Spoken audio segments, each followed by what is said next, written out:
all right. So the game just ended about half hour ago.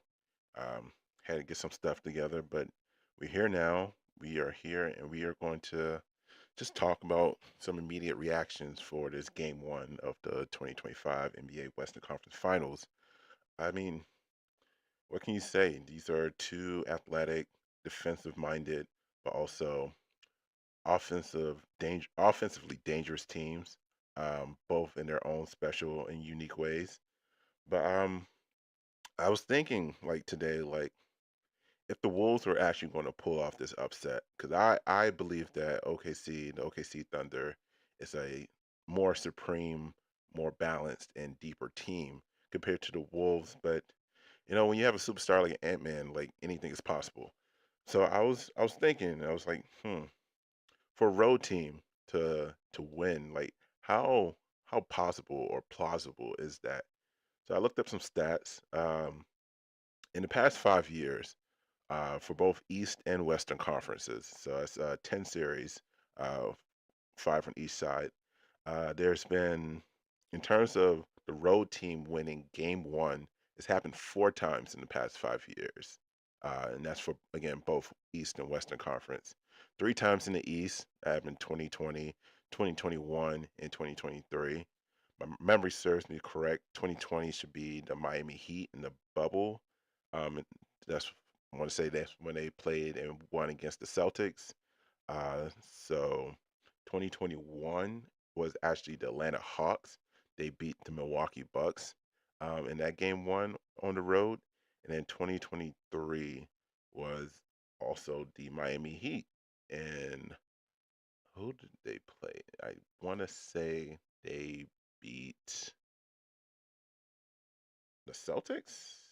Oof, I should know that.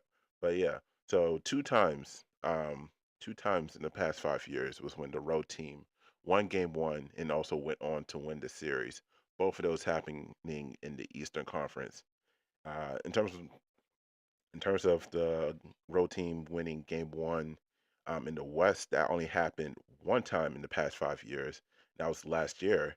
And coincidentally, that was the Minnesota Timberwolves who did that, beating the Dallas Mavericks. But we all know, they didn't go on to win that series. Dallas made it to the finals that time. So I'm saying all that to say that if they want to have a chance to pull off this major upset, I mean, I saw the spread for this series being, or at least for game one, was minus 7.5. That was the point spread, and probably like minus, I think it was 160 in favor of the Thunder. But yeah, so obviously the Wolves are the big underdog for this. If they want to have a chance, they got it. They had to. I mean, they had to get this game in game one, and it was looking like that as we go into the game summary. Um, it was looking like that, and they just started off really well, eight to like an 8-0 run. Um, Coming in as the more rested team, they they showed that they had the extra energy, at least for that brief while. And yeah, they came out. I think Jaden Daniels made his first two shots, and Ant came in, made some shots, and they were rolling. They were rolling, but it was like a slow trickle when OKC started to figure it out. They just weathered the storm, the small storm that is, and SGA was just doing SGA things. He uh, he was doing what made him an MVP, and that was either getting to the basket, getting to a step back, or getting those fouls. And that was the recipe to keeping them within reaching distance, for at least in the first quarter. And to essentially miraculous, not even miraculous, but like stupidly, honestly, the Wolves just started racking up the fouls. I mean, just one after the other, and then it was like what, less than 4 minutes into the game starting, they had four fouls plus the one technical foul on top of that. So that definitely helped OKC weather the storm. Being that they played 2 days ago, and the Wolves had like about 5 days off since gentlemen they had the gentleman sweep against the Warriors. So Yeah, so that advantage of having time off definitely went away. And yeah, just the combo of like OKC um guards and being Shea and J Dub, Jay Williams. They were essentially I mean, they've been the focal point for the offense and they kept doing that in this game. But it was noticeable that the Wolves, their strategy coming into this series and into game one was just to get the ball out of both their hands, turn them from scorers into playmakers. And you didn't you can tell that the Thunder, it took them a little while to realize what was going on, but as they started to understand that, they were getting into a lot of that pick and roll action to kind of um, get SGA and J Dub some movement and like some the ability to dribble into the heart of that defense. And we definitely saw that take place in the second quarter when they were essentially feeding Hartenstein, whether it was like pick and pops or they were using Alex Caruso as the pick in the pick and roll and getting into the paint and then hitting Hartenstein with lobs. So it was a noticeable and quick adjustment there to to get those that solution to the Wolves defense of basically just trapping SGA and J Dub. But yeah, the second quarter was definitely back and forth. But then Ant got hurt, and then you could tell like some energy was like zapped out of the Timberwolves once he got hurt. But he came back because young Wolverine and Ant Man. I mean, I know that doesn't make sense. That's two Marvel characters right there. But like his ability to like, I don't know if he has like the LeBron James gene, and his ability to just like like flatten his ankle and then still pop back up and be able to like potentially body and dunk on people after the fact is something to be studied. I mean, there's definitely goat genes within his DNA for being able to do that. But yeah, and he just I don't know, he has this like there's been this bad habit almost for these playoffs and Anthony Edwards and his slow starts, his inefficient starts. I mean, the same could be said for SGA too. They both have not really shot the ball above average when you, or at least just to their standards when you look at their numbers in the regular season compared to the playoffs. And yeah, Ant definitely, especially in game ones, have been always going off the slow starts, and that was the case here today. And it definitely didn't. I mean, I talked about he only had the like probably 5 points in the first quarter, and in the second quarter, once he got injured, it just he didn't seem right until like probably like the last 4 minutes of the second quarter. Then he started to get into his zone, and then he almost tried to body. I think it was Lou Dort on that dunk, but yeah, but the person who actually like stepped up for the Wolves was Julius Randle, man, Jr.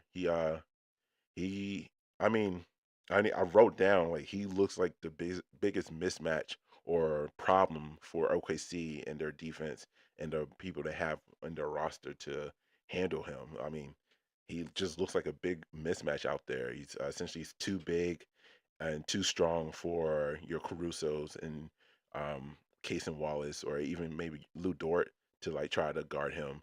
And he's definitely too quick for your Hartenstein and your Chet Holmgren to try to guard him as well.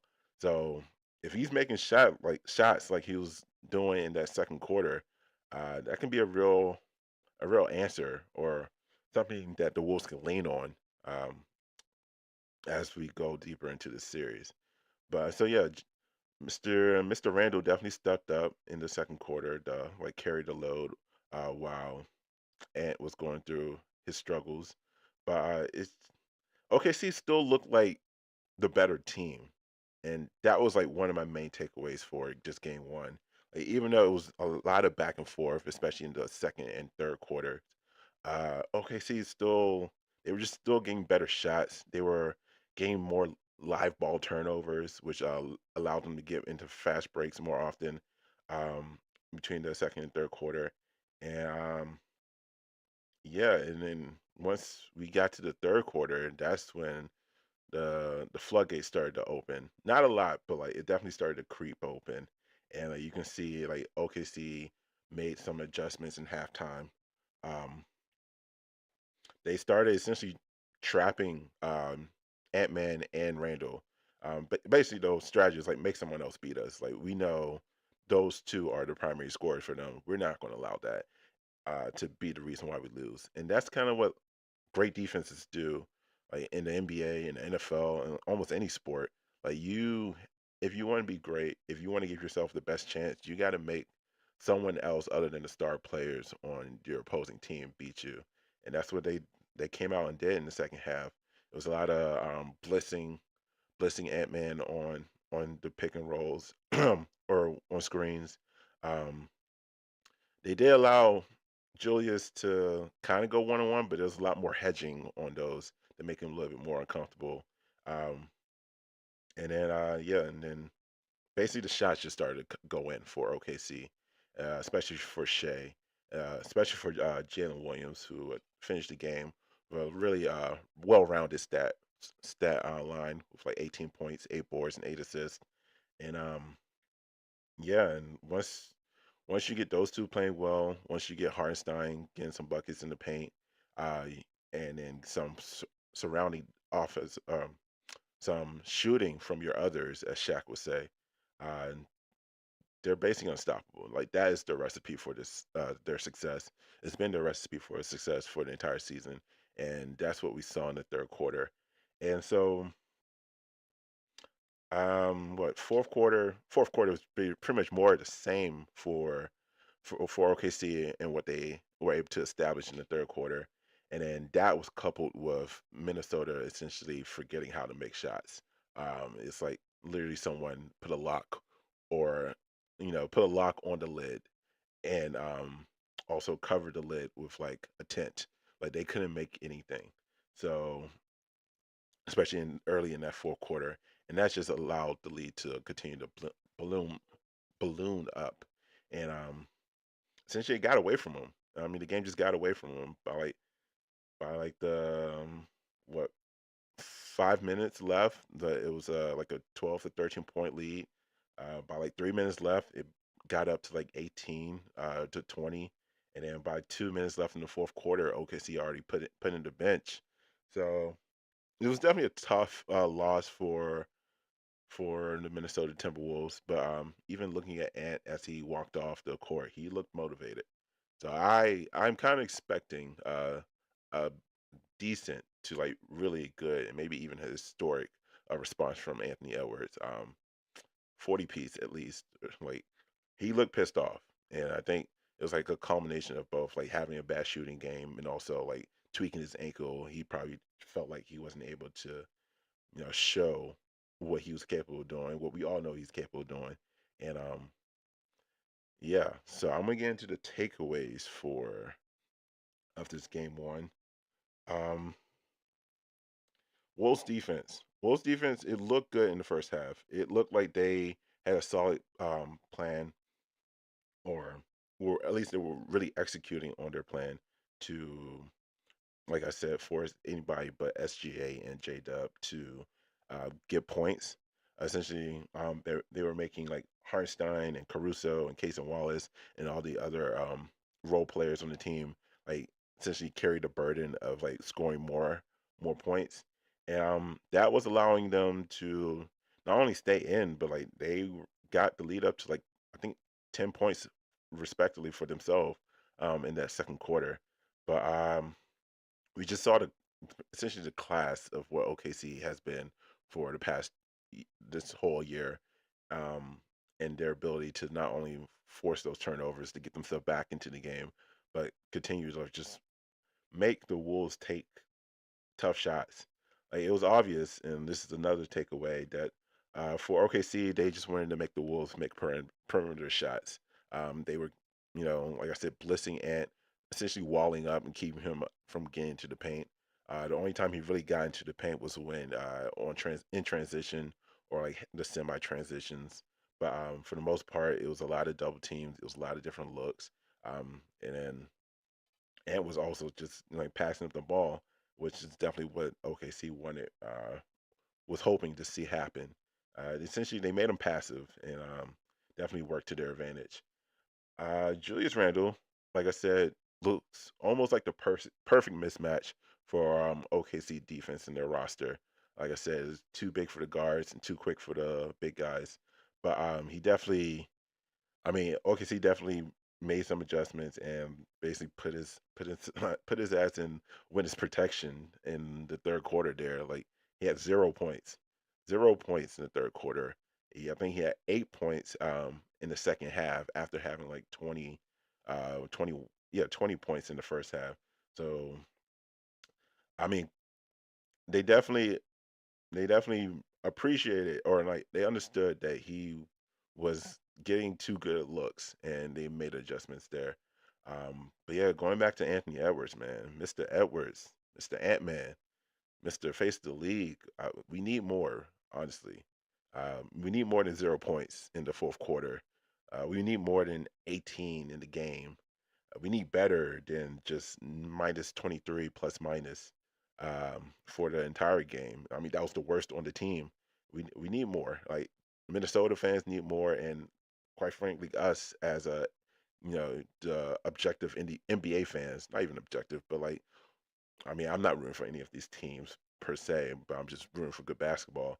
And like for that to happen, we need Anthony Edwards to be the superstar that he is.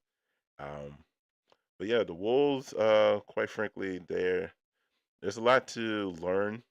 There's going to be a lot of adjustments that needs to take place between tonight and Game Two. Um, you can even say the same for OKC. Um, the Wolves, especially in that first half, were getting a lot of good looks, and I would even say in the third quarter too, they were getting a lot of good looks, good 3 point, open 3 pointers, and still some mid range shots as well. But I don't know. They just weren't making them at the same clip as they were in the first half compared to the second half. And so, I mean, you can definitely say it was the defense. One person who definitely stepped up, or not even stepped up at this point, he's just been playing great defense throughout the entire playoffs. That's Alex Caruso. The Ball Eagle himself is really, he's been flying way above what, honest, I mean, it's tough to even say he's been performing above expectation because the man is a champion for my Lakers. But he's been looking like prime Drew Holiday out there with his ability to guard guards and big men. Like it's really impressive. It's at this point it's to be expected, but it's still appreciated because like it's not something that everyone does. Like everyone is not, or even elite defenders, usually they stick to like their same body size. But his ability to Alex Caruso, his ability to not only what we saw in the last round, guard the star big men, but also chase around the guards and lock up guards on off in the perimeter. I mean, that that is like well like so impressive, so impressive. And honestly, he's looking like he's going to be probably one of the main X factors for this series. Um, honestly, like a legitimate dark horse for your Western Conference Finals MVP if he keeps playing like this. But yeah, it was a great game. At least, I mean, it was a great game for OKC.